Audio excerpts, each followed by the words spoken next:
ফেরাউন যখন মুসা আলাইহিস সালামের আগমনের বার্তা শুনলেন, তখন তিনি তার রাজ্যের সমস্ত শিশুদেরকে তিনি হত্যা করা শুরু করলেন। তারপরেও মুসা আলাইহিস সালামের আগমন তিনি ঠেকাতে পারেন নাই। আল্লাহ রাব্বুল আলামিন ফেরাউনের পরিবারেই মুসা আলাইহিস সালামের লালন পালন করাইছেন। অনুরূপভাবে ঈসা আলাইহিস সালামের আগমনের বার্তা যখন তৎকালীন সম্রাট শুনতে পারলেন, তখন তিনি একইভাবে ফেরাউনের মতো ওই সম্রাট তার রাজ্যের লক্ষ লক্ষ শিশুকে হত্যা করা শুরু করলেন ঈসা আলাইহিস সালামের আগমন ঠেকানোর জন্য। কিন্তু ঈসা আলাইহিস সালামের আগমনও তিনি ঠেকাতে পারেন নাই। আল্লাহ রাব্বুল আলামিন পৃথিবীতে তাকে এনেছেন।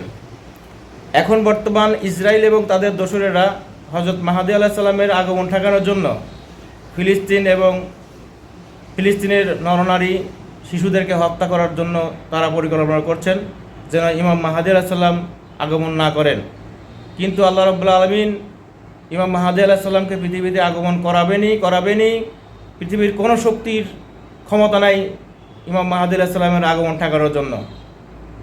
আল্লাহ রাব্বুল আলামিন শুধু বলেন যে, আউযু বিল্লাহি মিনাশ শাইতানির রাজিম, বিসমিল্লাহির রহমানির রহিম, ইন্নামা আমরুহু ইযা আরাদা শাইআন আন ইয়াকুলা লাহু কুন ফায়াকুন। আল্লাহ রাব্বুল আলামিন যখন কোনো কিছু নির্দেশের ইচ্ছা পোষণ করেন, তখন তিনি শুধু বলেন হও আর হয়ে যায়। আল্লাহ রাব্বুল আলামিন এই সমস্ত পরাশক্তিদেরকে ধ্বংস করার জন্য আল্লাহর বড় ধরনের কোনো অস্ত্র ব্যবহার করার দরকার নাই। একটি ল্যাংড়া মশাই যথেষ্ট।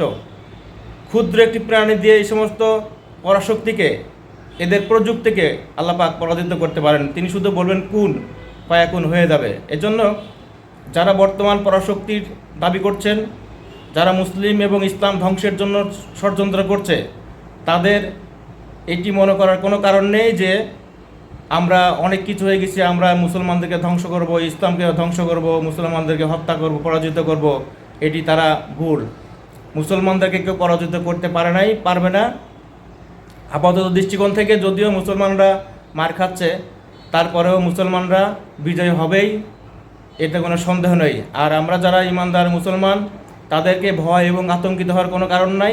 আমরা যদি আল্লাহর উপর ঈমান এবং অবিচল বিশ্বাস রাখি, তাহলে আল্লাহ রাব্বুল আলামিন আমাদেরকে সাহায্য করবেনই। আমাদেরকে শুধু ধৈর্য ধারণ করতে হবে।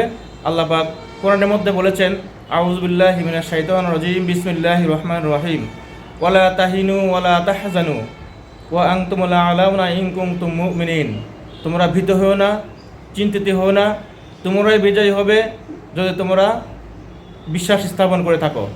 এই জন্য আমাদেরকে ঈমান মজবুত করতে হবে, ইসলাম নিয়ে পড়াশোনা করতে হবে, কোরআন হাদিস জানতে হবে, কোরআন হাদিস নিয়ে গবেষণা করতে হবে এবং আল্লাহ রাব্বুল আলামিনের উপর অবিচল বিশ্বাস রেখে আমরা যদি আল্লাহর সাহায্য চেয়ে আমাদের সামনের দিকে আগাই, আমাদের নেতা ইমাম মাহদী আলাইহিস সালাম আগমন করবেন এবং ইসলামকে তিনি বিজয় করে এই পৃথিবীতে প্রতিষ্ঠিত করবেন।